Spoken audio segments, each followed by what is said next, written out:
اللہ نے فرمایا جب قبروں سے اٹھوگے تمہارے جسموں کو کامل کیا جائے گا اور تمہیں روحوں کو ڈالا جائے گا تو یہ نور تمہارے ساتھ آ جائے گا اور تمہارے دائیں بائیں اور سامنے چلے گا۔ اس منافق لوگ جو اپنے آپ کو دنیا میں مسلمان کہتے تھے، مسلمانوں کے ساتھ رہتے تھے، لیکن اللہ کے امر کے بارے میں شک اور تردد، پتہ نہیں یہ ٹھیک ہے نہیں ہے، ہوگا نہیں ہوگا، اس طرح رہتے تھے، تو اللہ ان کو اندھا اٹھائیں گے، ان کے ساتھ کوئی روشنی نہیں ہوگی، اندھیرے میں ہوں گے، اور وہ ایمان والوں کے نور کا احساس کر کے وہ سمجھیں گے کہ نور تو ایمان والوں کو ملا۔ آج ان پر حقیقت کھلی ہے کہ کون کامیاب بن کر آیا ہے اور کون ناکام۔ وہ کہیں گے انظرونا، اور ایمان والو اتنی رفتار سے اللہ کے دربار میں جمت جاؤ، ہمارے بھی انتظار کر لو، ہمیں بھی ساتھ لے لو، کیونکہ ہم بے نور دنیا سے آئے ہیں۔ تو بھی اللہ نے یہ فضل فرمایا۔ ایمان والے کیا کہیں گے؟ ارجعوا وراءکم فالتمسوا نورا، او عقل کے اندھو، او دھوکے میں پڑے ہوئے، او ناکام لوگوں، آج تم پر ظاہر ہوا یہ نور یہاں سے حاصل نہیں کیا جاتا، تم دوسرے کے نور سے فائدہ نہیں اٹھا سکتے۔ ارجعوا وراءکم، اگر تمہارے بس میں ہے تو واپس دنیا میں لوٹ جاؤ، اور ہرگز لوٹ نہیں سکتے۔ فالتمسوا نورا، نور تو وہاں سے لے کر آؤ، اور وہ لوگ اس بات کو نہیں سمجھیں گے، جو ہی اپنی نظروں کو، گردنوں کو پیچھے موڑیں گے، اللہ فرمائیں گے میں اپنے ایمان والوں اور ان نافرمان کے درمیان ایک حائل قائم کر دوں گا۔ تو جیسے اللہ نے یہ روح ہمیں عطا کی ہے اور روح کی وجہ سے ہمارے جسم کی قیمت ہے، اسی طرح اللہ کے اوامر یہ ہمیں دنیا اور آخرت میں فائدہ دلانے والے ہیں، اور اس کی بنیاد یہ ہدایت کا نور ہے۔ ہدایت سب سے پہلی ضرورت ہماری اور سب سے پہلی ہماری حاجت ہے۔ اس لیے قیامت کے میدان میں اللہ کے رسول صلی اللہ علیہ وسلم نے ایک حدیث میں دو مناظر جو ہیں ہمارے سامنے کھینچے کہ سارے بادشاہ، سارے انجینئر، سارے سائنسدان اور سارے انسان، سب زمیندار، سارے موجود ہوں گے، فرشتے اور جنات بھی موجود ہوں گے۔ ان کے سامنے اللہ کے رسول نے فرمایا یؤتی باشد الناس بؤسا یؤتی بانعم اہل الارض من اہل النار علی رؤوس الخلائق، کہ اس پوری انسانی تاریخ اور انسانوں کے لشکر میں سے وہ جو سب سے زیادہ دنیا میں نعمتوں میں رہا ہوگا، اللہ نے ساری نعمتیں دی لیکن وہ بیچارہ اللہ کو نہ پہچان سکا اور ایمان کا نور اس میں نہیں تھا، اس کو سب سے پہلے سب کے سامنے لایا جائے گا۔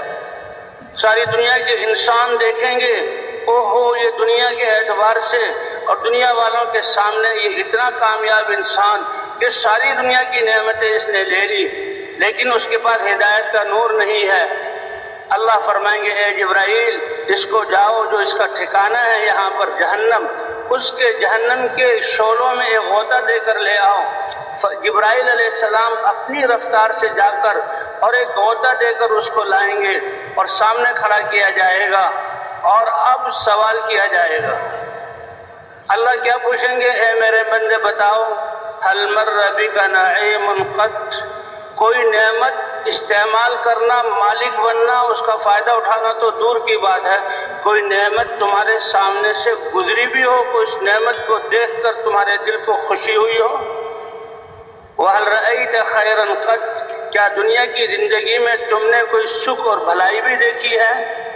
لیکن جہنم کے شعلوں کے ایک جھونکے کی وجہ سے اتنے عذاب اور تکلیف میں ہوگا، پوری روئے زمین کے سامنے، جو کہ پورے انسانوں میدان محشر کے سامنے، پورے میدان محشر کے سامنے جو دیکھ رہے ہیں کہ یہ دنیا کا کامیاب ترین انسان ہے، قسم کھا کر کہے گا اتنی تکلیف میں ہوں میں، میرے سامنے سے تو کوئی نعمت بھی نہیں گزری اور میں نے تو کبھی سکھ کا سانس بھی نہیں لیا۔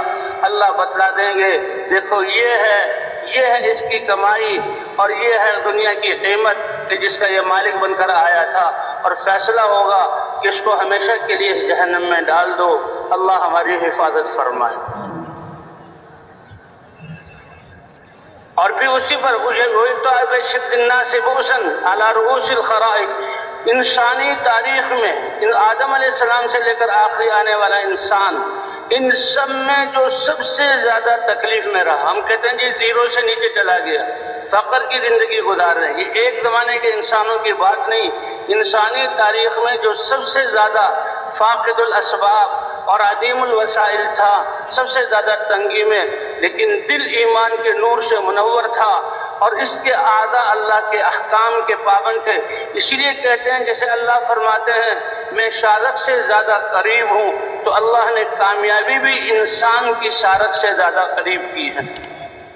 تو اب یہ کامیابی میں زمین کا مالک بنے اس کا محتاج نہیں، اسباب تمہارے پاس ہوں، عہدے تمہارے پاس ہوں، اس کا مالک نہیں۔